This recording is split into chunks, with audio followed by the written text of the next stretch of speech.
Hi, and welcome everyone to a new kind of hybridized podcast for Whole Soul Mastery and Whole Soul School and Foundation.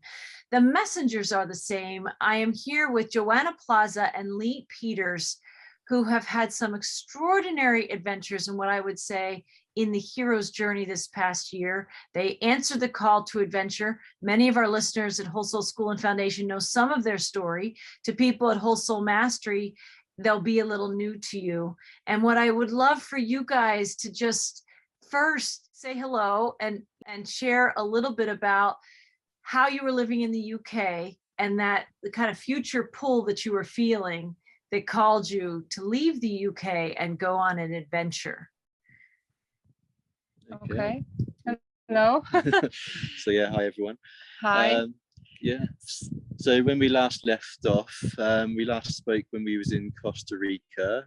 We decided to kind of leave our work life behind without the expectations of coming back, which was important for me. And we did a biking adventure, and then we kind of learned a little bit about what some people call workaways, but we're now calling Learnaways. Yeah. But just to come back to the question, so we had very conventional jobs back in the UK. I was working as an accountant. It's just a quick recap for the new listeners. Yeah, the new listeners. And Lee was working as a design engineer. Yeah, product designer, design engineer, mechanical engineer, whatever you want to call it. One of those. And we met in March 2020 or 2021. Time seems to fly quick. I know. I have to say, tracking it ourselves was a year ago. Yeah. It was a year ago that we met, which was about 6 months after my beloved dog died. And when we met, we realized that we both wanted to travel, and I wanted to travel by bus and Lee wanted to travel by bike. So he persuaded me that traveling by bike is much more adventurous, and you see much more and you experience much more when you just take a slow pace of traveling. So due to the coronavirus situation, we picked Costa Rica as our first destination because we didn't have to have any vaccinations and PCR tests to go there. And we started traveling there by bike, and we did 3 months there, and we had many great adventures. We biked the Pacific coast because it was a little bit flatter than middle of Costa Rica.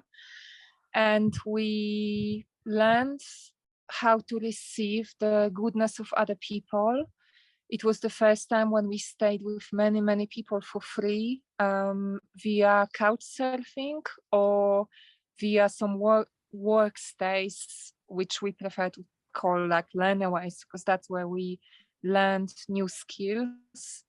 We learned how to live in communities. We learned how to do many things.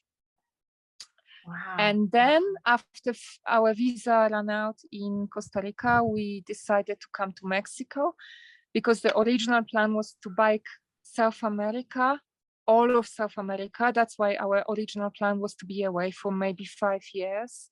Wow. But because of the coronavirus situation and our refusal to be jabbed, we're not allowed to even enter some countries. So we decided to come to Mexico because it was a open border country, no PCR tests, no vaccinations. So that's how we ended up here. There's so many aspects to your story, and it's still ongoing. Like you're still in the journey, right? But I want to talk about a couple of things today. I want to spotlight again for new listeners at Whole Soul Mastery that there is a process that happens when you feel that call to an adventure, when you feel that call to a newer life, something different than what you've been living, and leaving the familiar patterns of what Joseph Campbell would call the ordinary world, right? Which is the kind of more the fishbowl of your experience where your world is this big, right? And there's this call to adventure what's way bigger, a bigger picture vision for your life and a bigger picture vision for you.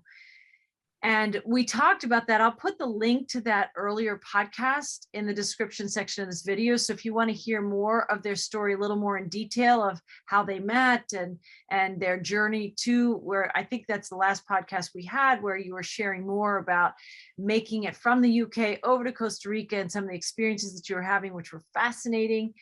But I just want to acknowledge that many of us are being summoned to something bigger than what we've known of ourselves before. And Joanna and Lee felt that call that was literally like their old lives were kind of pushing them out, right? Pushing them to something else. But something that's extraordinary was that first you both were kind of saying yes to yourself, to traveling. You both were already doing this before you even met. And you were hearing that call, that you were like, you could feel your job was closing out, Joanna, your contract work that you were doing. Yeah. And you had kind of seen that time coming up ahead, and you were like, I'm going to travel. I'm going to take this next. I'm going to put away some money and I'm going to travel when my contract's up. And then Lee, you were also in this process of like, I want to bike. I want to be free. I think you were planning another trip. You'd already taken some trips for like 3-4 month stints at a time. But this was like to be something bigger, and then your life paths intersected, and it wasn't long when you guys were talking that you had this in common. And then I think it was within 2 months maybe of meeting that you literally were on the plane. It was that fast, wasn't it? Yes. Yeah, it was really fast. Yeah, I mean, like, it kind of feels like meant to be thing. When I don't know if I believe this or not. I can't really think if I did or didn't, but it kind of feels like it was meant to be, because even though I had a plan that I wanted to travel each country a certain way, I still want to do that in the future. But this plan has kind of been disassembled and reinvented as I've been traveling, and we've experienced new things, met different people, and it's kind of made us think about a new world of living altogether, and we're kind of flowing our journey a different way, but still for a path of freedom, Right, because ultimately, like, I think what you guys had probably equated, I'm going to travel was freedom to you. I mean, I guess you could have said I wanted to live this life of freedom, but now you know it at an even deeper level, because of course you're living it. And you can see how, on the one hand, you guys are so free to, you don't have to clock into a job and put in your 40-hour week and, all the things that go along with that. And at the same vein, you can see where some of that old thinking of old patterns or whatever still travels with you, because wherever you go, there you are. So I'm sure you guys have been living some of that, where you're still learning new ways to free yourselves from yourselves at even deeper and deeper levels, with the triggers that kind of present themselves on the way, right? Yes. Yeah, one of those things was our purchase of a really old van, which we thought it was a big learning curve for us to make the decisions too quickly without thinking it through properly. And we thought like we overpaid for this old thing that was falling apart. I mean, let me give a bit more context. So like we were traveling from Cancun, kind of making our way across Mexico, and we saw a lot of different signs why we wanted a van. I always wanted to try traveling the world with a van, preferably after biking, was the initial idea. Again, one of the plans that's not set in stone.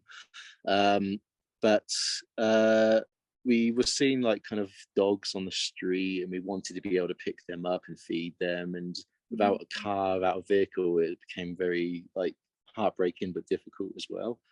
Right. And you could see them and you couldn't help them. Motivator. And that's kind of what triggered both of us, really. And also to think like we don't have a bike, it would be nice to see more of the country. And then I can't remember if it was me or you, I think it might be me, saw an advert for an old van, So we thought we'd contact the guy, and we went to visit in Tuxtla, which is kind of the center of Chiapas. Chiapas of Mexico. Yeah. And it was like maybe he was asking for $4,000 for this van. We kind of went down to $3,000, and we it was an old beaten up 1985 Toyota. We was convinced that it was a classic like Volkswagen, and it was worth much more than it actually was. And it wasn't until later, kind of funny in a way, that we found there was holes in the car, like real big holes that we needed to fix underneath the carpet. There's lots of things wrong with the van, and someone even told us on a Toyota group that this van was worth no more than $1,500. Yeah. It's just like we got played a little bit, but then in a way it's like something that we've learned deeply from. We've learned to take more time with things like that. Yeah, but also not to hold too much to money as well. I mean, we've lost a bit of money from this, of course, but there's no point stressing over it. I mean, we made big improvements to the van. Like I made new curtains, we welded the holes, we took it to the mechanic who put like $200 worth of repairs into it, and then we sold the van miraculously for the third of the price that we put into it. Yeah. And we sold it to someone who is also into biking, and it worked out for him. And there was a slight problem with the paperwork, which we're not going to mention on here, but I really thought we had divine help with this. Mm-hmm. That it was a miracle that we sold it to a Mexican person. And it worked out for him and us, not. Yes. Yeah. Right. So like the dollars may not have been what you wanted them to be, but somehow the experience, I often talk up those moments where we overpay or we pay for something that really doesn't work out, right? Yeah. It's kind of a tuition. I call it kind of a tuition into myself, into my learning. And I think it softens any kind of wounds that we still carry about any perceived losses. Yeah. Because I think we do, actually, you did invest in yourselves. You did learn so much more. You might look like you'll never forget if you buy another vehicle to probably look under like the car mats. Yeah. But that's just it, really. This type of van, because I've never had one before, and kind of from this, even though we lost a little bit of money, but it's not like we lost 10,000, we lost 1,000 or something like that. Right. And with the next one we might want to buy, we will think what's important, And also during these 2 months that we had the van, it did give us a bit more freedom. Because we could stop and stay the night on a nice mountain, which we done maybe twice. Yeah, maybe twice, 3 times. Yeah. We spent a few nights in nature, and we could stop wherever we wanted. We did stop a few times to feed some dogs on the road, which we wouldn't be able to if we were in a bus. Right. So we still kind of had the experience of the van, and it did give us something good. Something good came out of it, even if we lost money on it. Yeah. And there's something so powerful about, like, what do they say? What's the expression? But leaving a place better than the way you found it. You did. You took a van that might have otherwise been turned in for parts or something, and you made it useful for somebody else in a better condition. I think that's, in a broader sense, for a lot of our listeners, we understand what alchemy is, right? It's taking something from one form and making it into another, which is not unlike you guys. Like, maybe some of us feel like that old broken down van, to be honest. That's a bit of a metaphor for how some of us, they feel like through the experience of COVID, we're on our last fumes. We may need new tires. We may need like a tune-up and a new paint job. And I think we're still in that process as we're coming out the other side, that, you had the purchase, then you found out it was more broken or needed more TLC than you had imagined. That's kind of like us.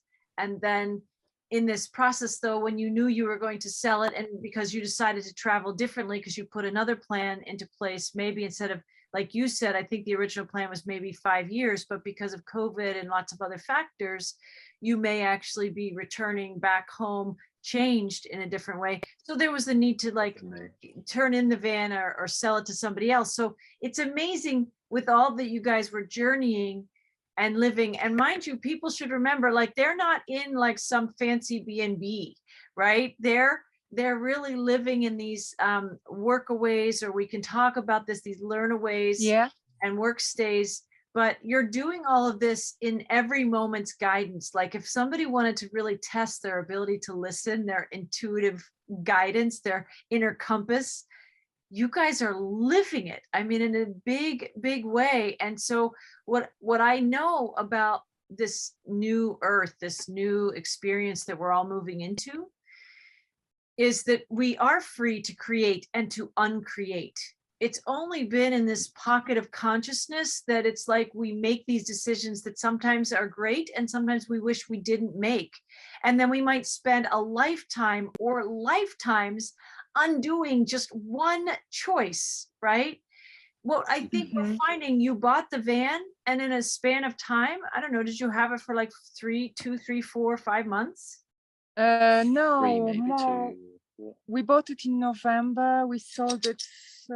I'd say 4 months. 4 months. About 4 months. Yeah, I don't think it's not too important how is that. 3 months. 3 months. That's a short period of time to have had it, but you made a choice to have an experience. And then you made a choice to like close out the experience.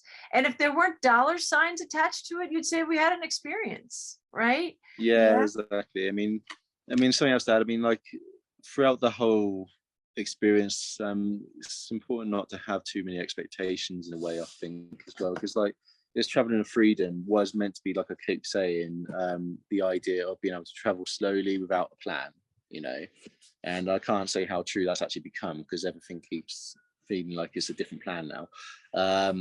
But what it has shown us is like a new enlightened way of living. You know, I always dreamed of having my land, but never thought any, like, I don't know, I just didn't think about doing it at all. I just thought it was a nice idea.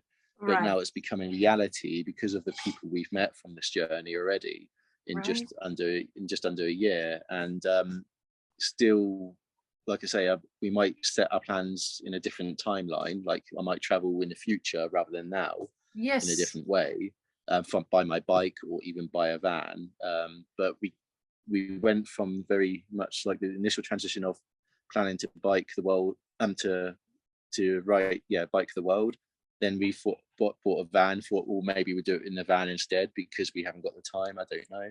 And then we sold the van within 3 months, and then we're meeting people in Workaways, and just kind of, you know, it's developing in a way, you know, with a lot of experience in a short time. And now we're actually planning to get back to Europe and start building some kind of community. So it's almost like it's best not to have a plan, because that takes away a lot of anxiety. Yeah, and it takes away the restrictions as well. Yeah. So all I keep thinking is, if I plan to come back to a job in my head, or even if I didn't leave my job and just did a month away or something like this, I would be stuck in that routine again and again and again. It wasn't until like I told you before, I think in the previous podcast, that I had a plan 4 years ago to leave my job, but it took me 4 years to somehow finally do that. And it, you know, it was a little bit both my job making me redundant as a sign in a way, and I just decided not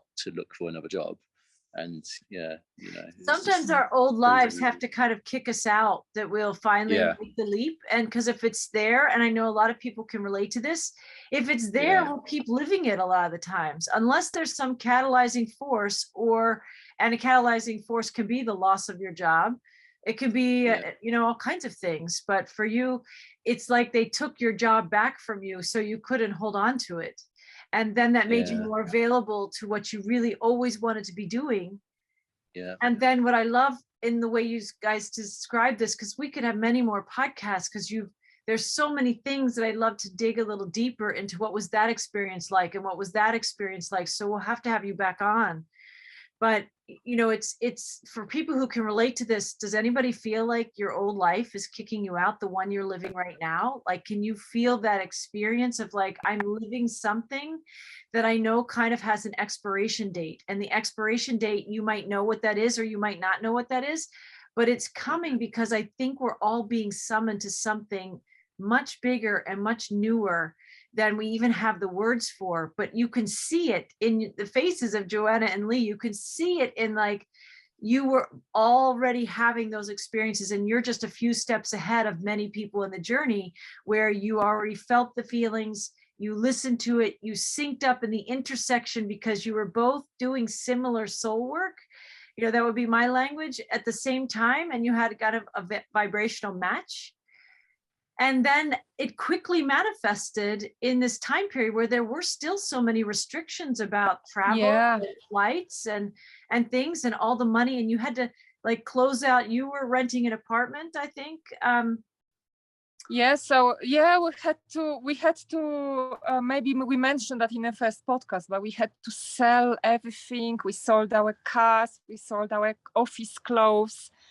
Sometimes we sold it for tiny fraction of the price for what we bought it for. Yeah, it was more of a relief to get rid of it, in my opinion. Yeah, we gave a lot of things away to the lady who sends things to Africa. Yeah. And we really got rid of our loads of items. Like my whole life is now about 5 boxes back in the UK with the most important things. Yeah.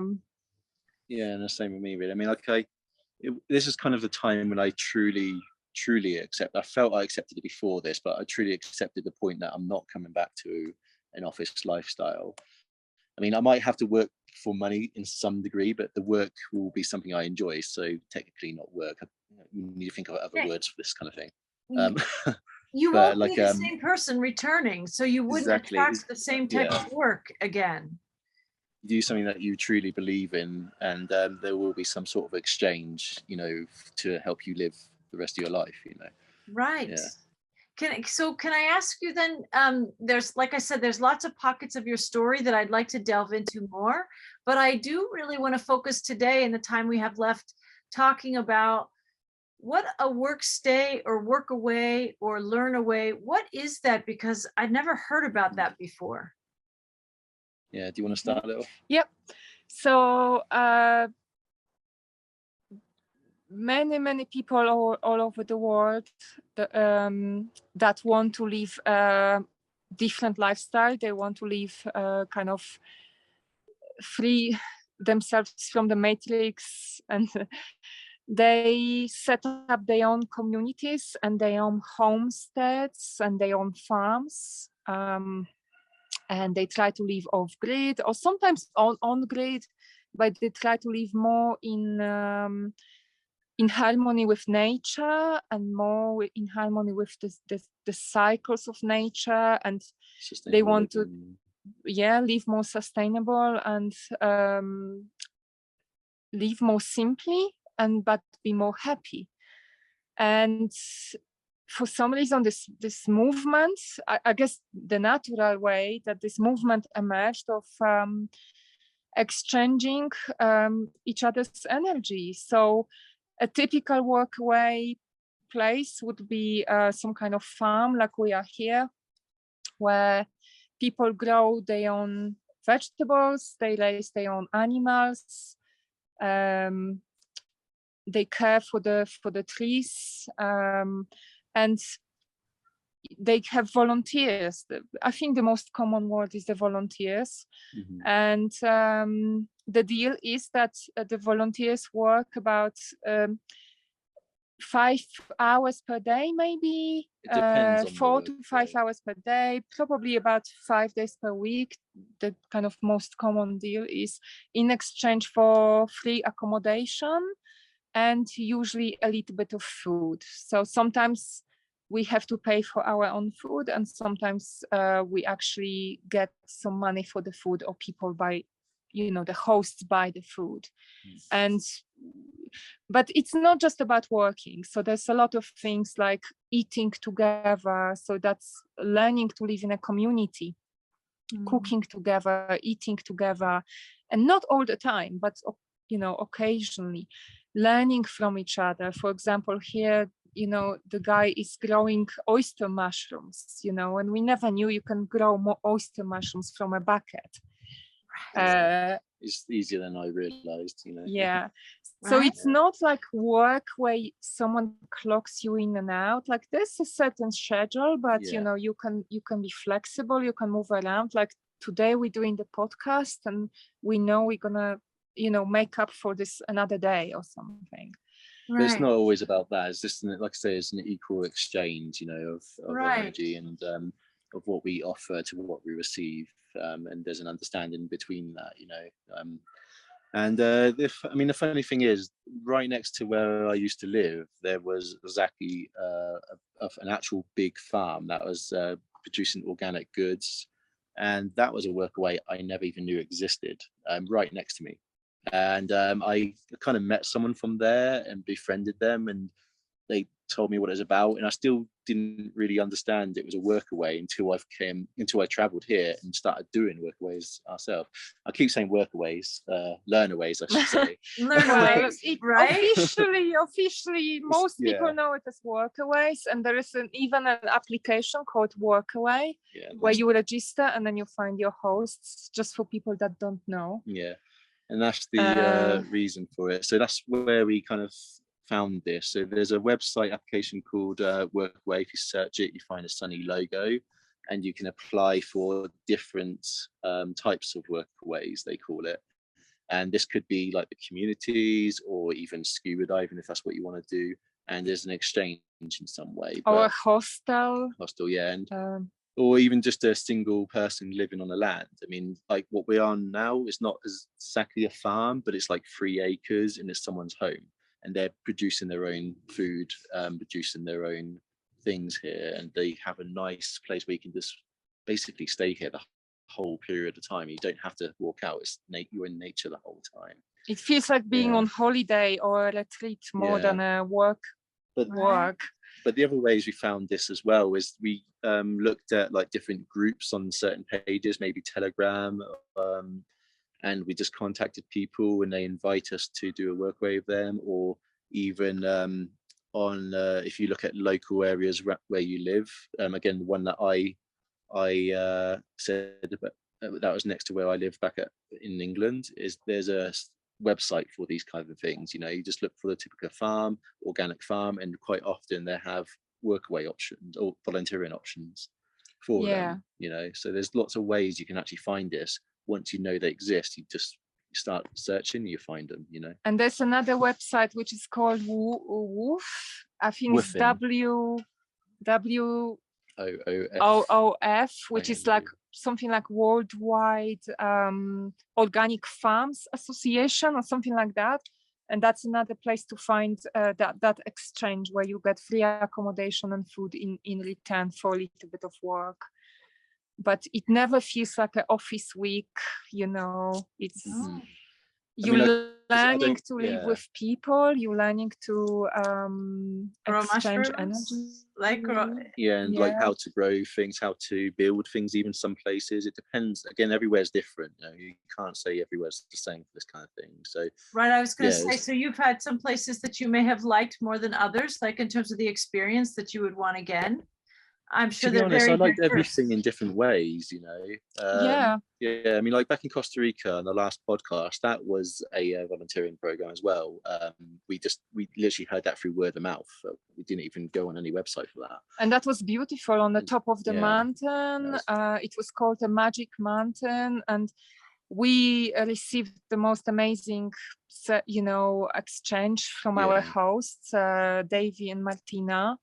And they were cooking us beautiful food and giving us some beautiful medicines like mushroom mixed with cacao or other things.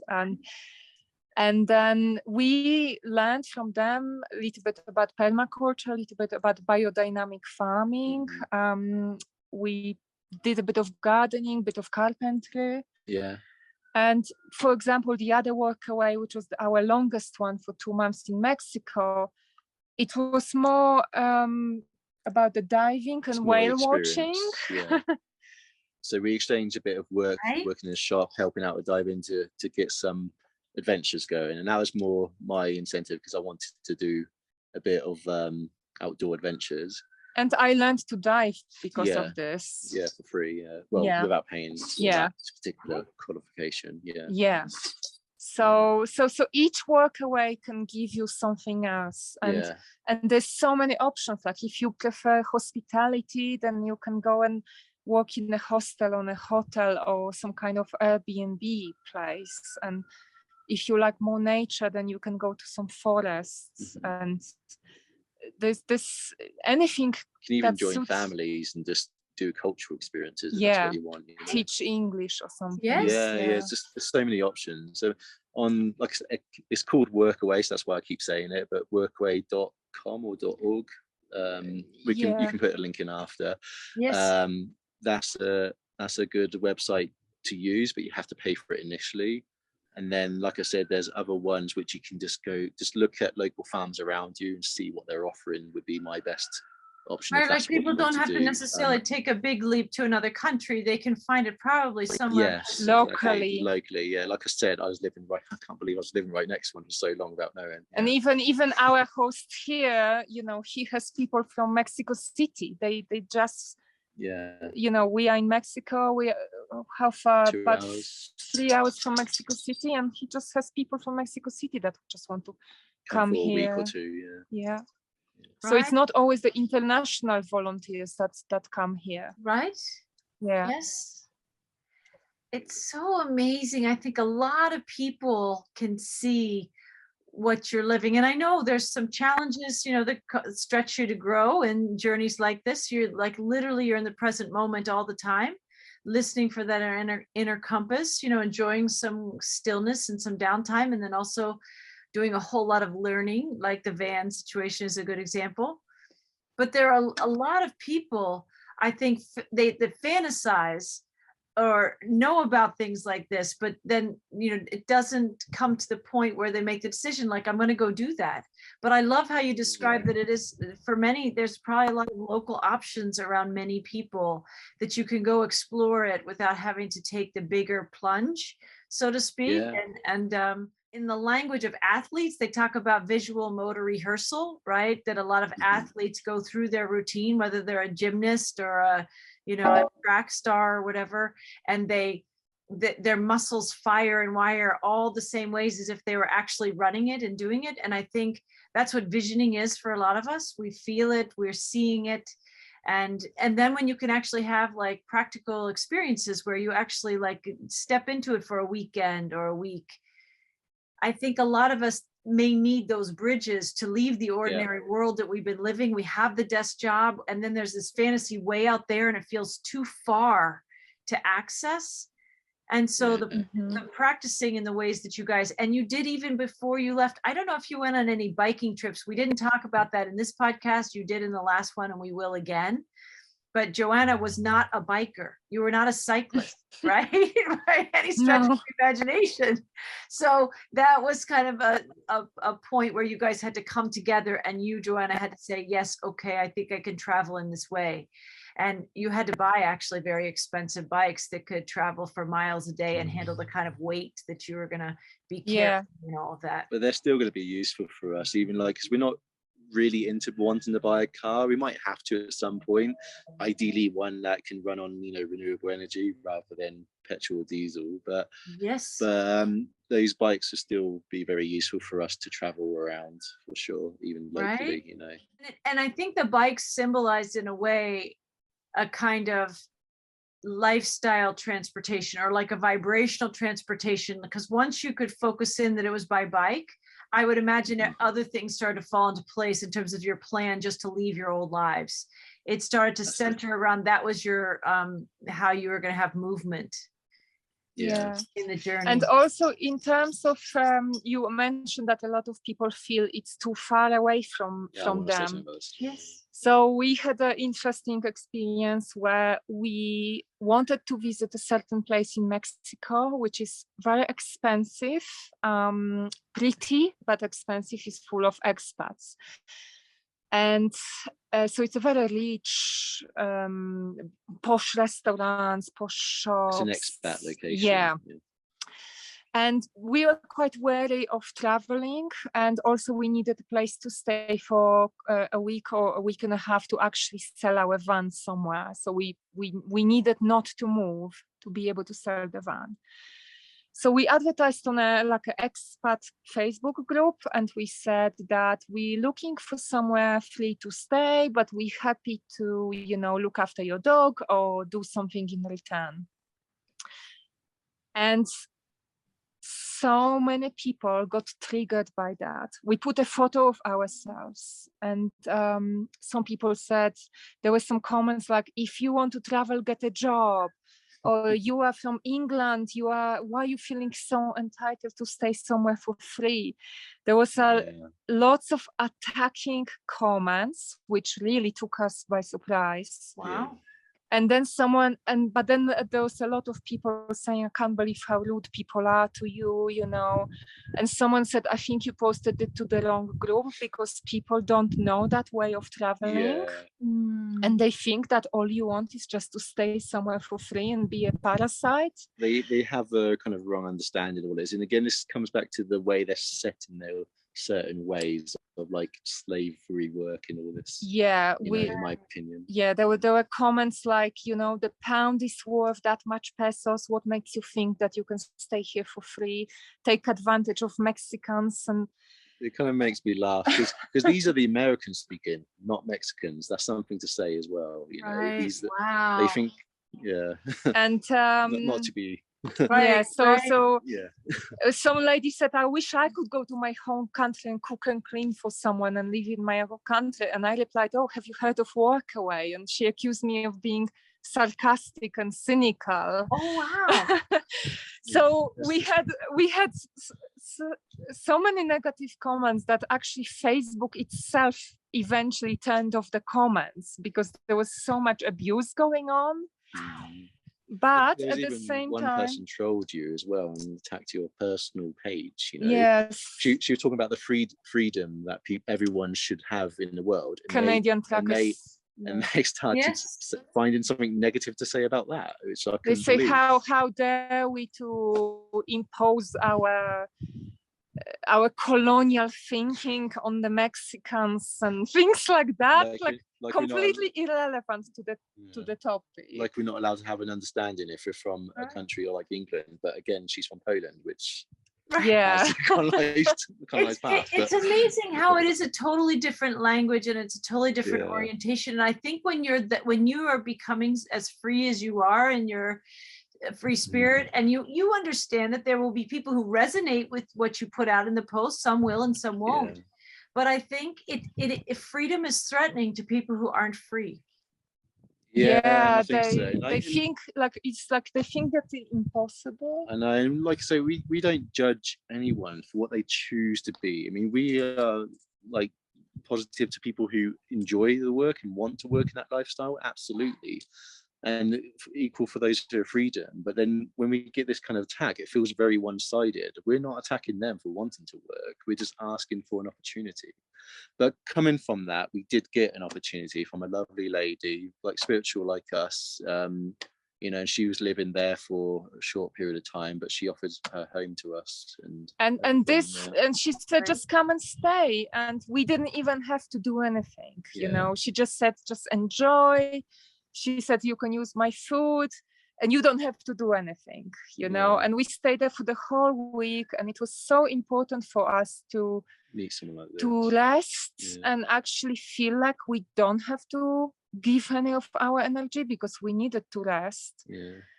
And this was a couple and we had some lovely conversations with them. So thank you, Natasha and Daniel.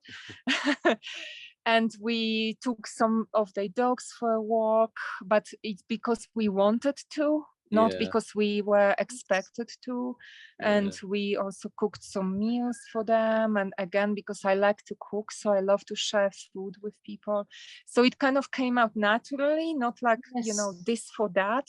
Yeah. Right. And so there was a good outcome, but it was a shocking experience, but it's also, it was triggering for so many people. Yeah, but it's, I think in a way it's good to see that, you know, like I've it kind of opened up my eyes to some people in a way, you know, like how they behave in a certain way. But And may yeah, also, even for you all, just all the experiences that you have, it also attracts you to have your own place where you can set a kind of energetic tone where exactly, people yeah. are welcome and there is this energy exchange. And Mm.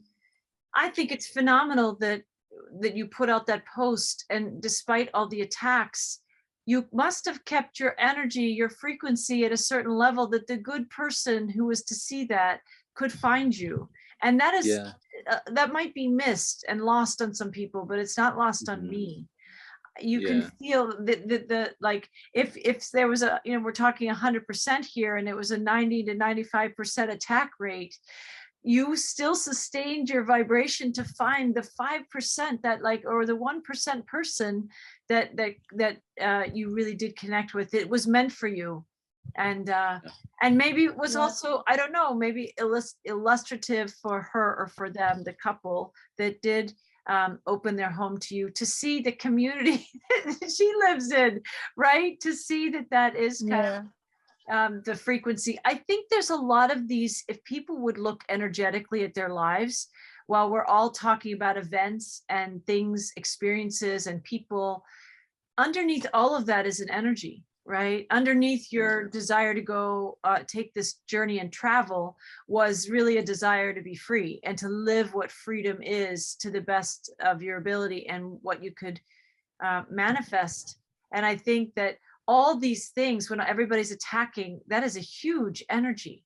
And then the fact that I'm sure you felt the shock of that, but at the same time must have held a frequency of knowing there are good people. Somewhere inside you, there was a knowing there are good people, and you found that good person. Yeah, I just felt, you know, they were trapped in their paradigms. And to be fair, I would say the percentage of negative versus positive comments was about 50-50. Oh, 50-50. So there was a lot of people who were like, good luck to you guys. I hope you find somewhere nice to stay.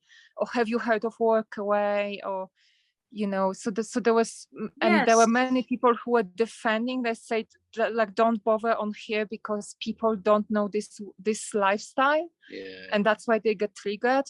And also they triggered by the word free, because I said, we're looking for somewhere free to stay in return for some dog sitting or something. And that word free, where people live in a world where we all live in a world where hardly anything is free, is really triggering to people at the moment. Yeah, it is. And yet we can move through that like you guys did, and you had a beautiful experience. And easily, yeah. I mean, like, it's easier than you think. I mean, like, going back to what you touched on before, I mean, I told you that I've been working in an office job for 10 years, 4 years of which I was saying to myself, I'm going to quit next week or next month or next year or whatever. But I had a plan that I wanted to leave the job, and it took me a long time to do that. Because I felt I needed the money, I felt I needed a plan. But the alternate solution I found was, like, I just did a small course to allow me to teach English. And for me, I can work on my own time.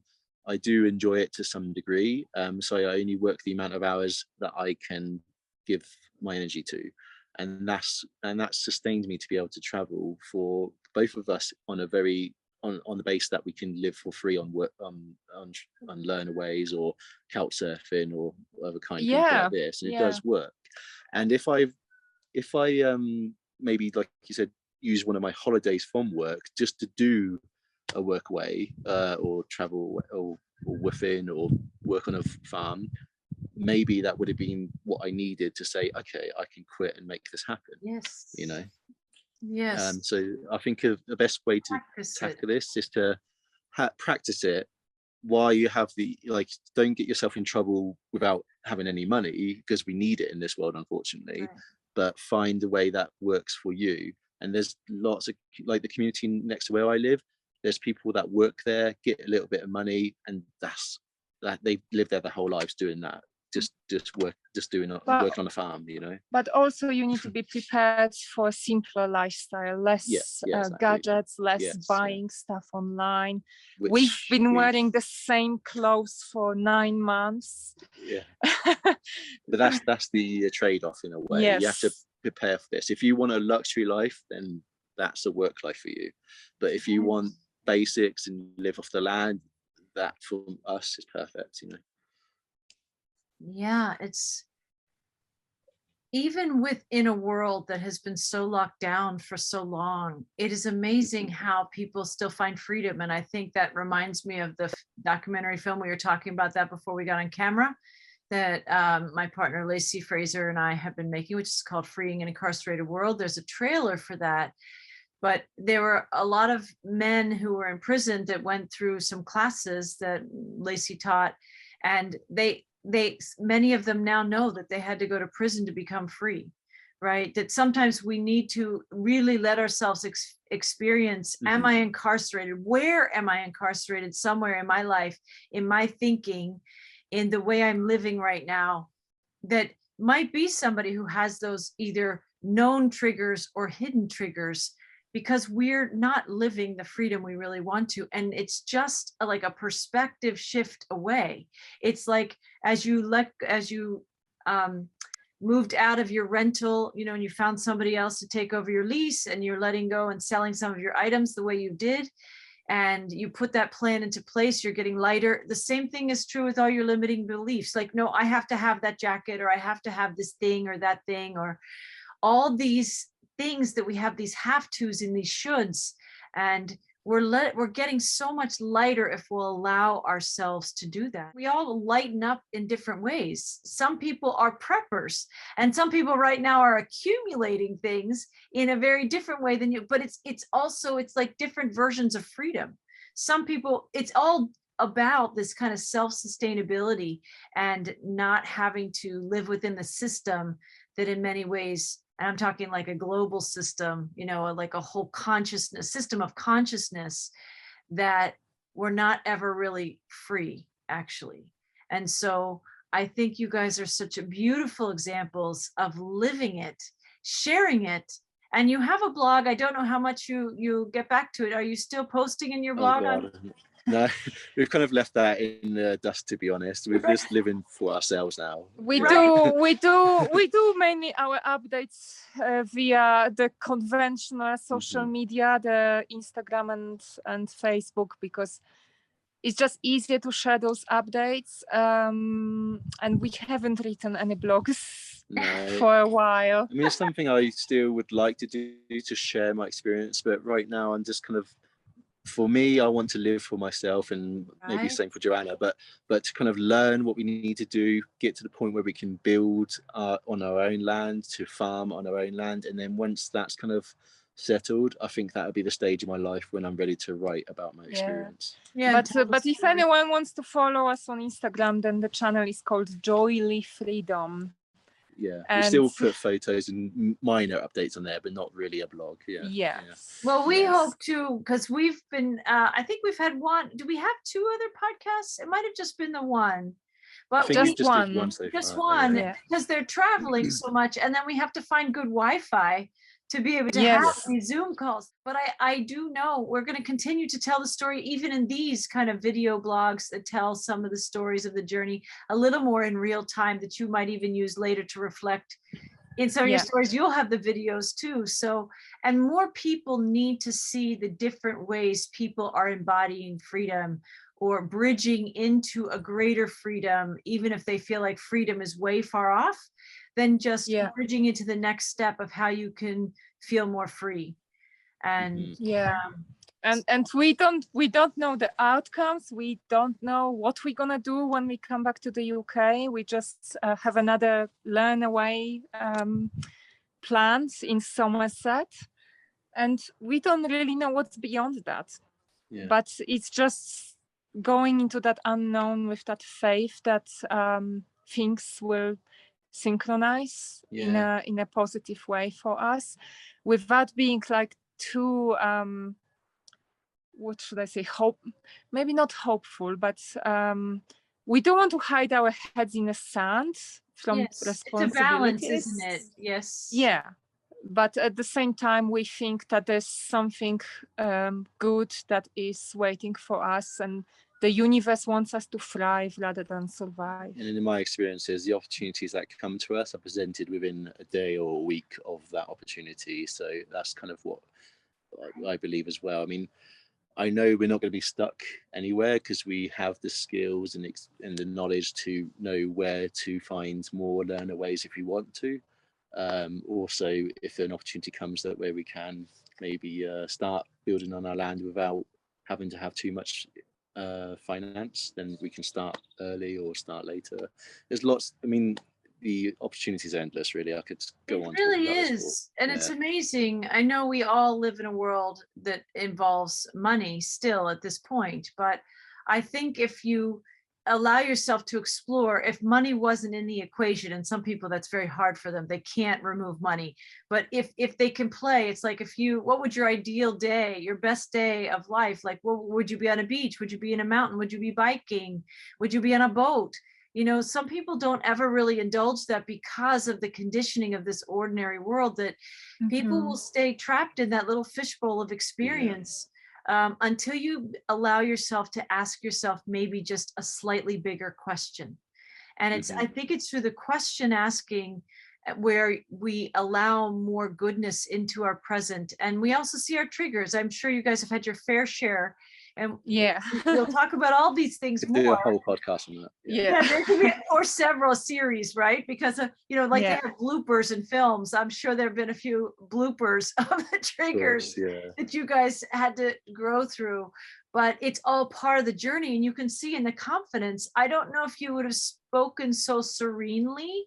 I'd have to look back at the first podcast we did, which was more in the beginning, like the first couple of months when you had landed, and it was still all new to you. You guys look so much more relaxed. You're like seasoned veterans, and it's not even been a year, right? Yeah. So through all your experiences now, like you could be teachers of this, of how some people watching this today will be thinking, I want to live what they're living. I want that experience. Yeah. And I mean, I can also say, I studied at university for 4 years to work 10 years without learning anything new. And within this year, I feel like I've learned so much more. And the amount of time you spend every year working compared to your free time is not a fair percentage at all. And now I'm working maybe like 20% of my time, and 80% of my time is free to learn something that I think will benefit my life more.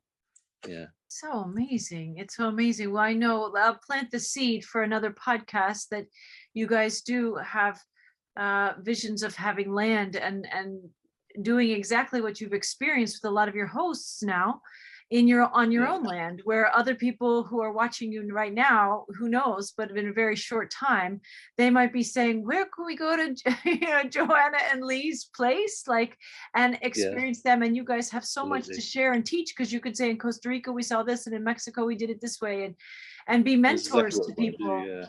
It's like we have to detox from the 3D ways. It's like it is kind of like a detoxification of people learning how to unwind the stress and just get real with themselves.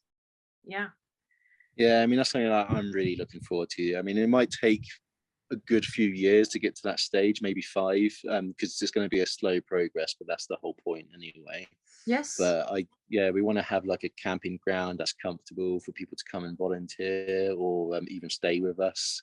And like maybe we can share experiences, or we can exchange experiences. It's just, again, the possibilities for this are endless. But with this land that we're looking at, it's it can give you so much freedom. You can do some healing there, because so many people will need healing.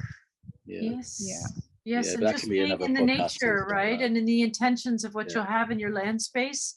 I think that we're going to have that back, where the land itself heals people, just being there. It always does. I mean, the amount of time, like just being near trees, you feel happier anyway. And like it's just cities, so lovely here. I mean, in cities, you don't get this kind of thing. And I still can't believe it. Like where I lived, I always wanted to go around the trees where they were, and you always had to walk a little distance to get there. I was lucky to have it near me, but in some places you have to travel for an hour before you can see something like this. Right. And it's so important to have land and nature around you. I've never felt calmer, especially in this splitting world at the moment, where some people choose to go one way, yes, and some people choose to live differently. Yeah. Right. And you can take a note from this dog as well, just to oh, look, right, exactly. We should all. That's Cosmo. Cosmo, did you say? It's Cosmo, yeah. Cosmo, yeah, nice. So great. That's the life. I mean, that is the life. Like I think there's so many ways, like you said, we can invest in ourselves, we can invest our tuition, we can invest our energy. And when people don't often stop to ask the question, is this all my life is meant to be? Is like clocking in and clocking out. And I know for some people that is something that has been a part of them that they really do value. And for some people, if it's working, yes, but for a lot of people, it may not be the experience you guys are having and have chosen. There might be some people want to live on a boat and be able to sail around and have their house be their boat, but that movement and that freedom that so many people are seeking.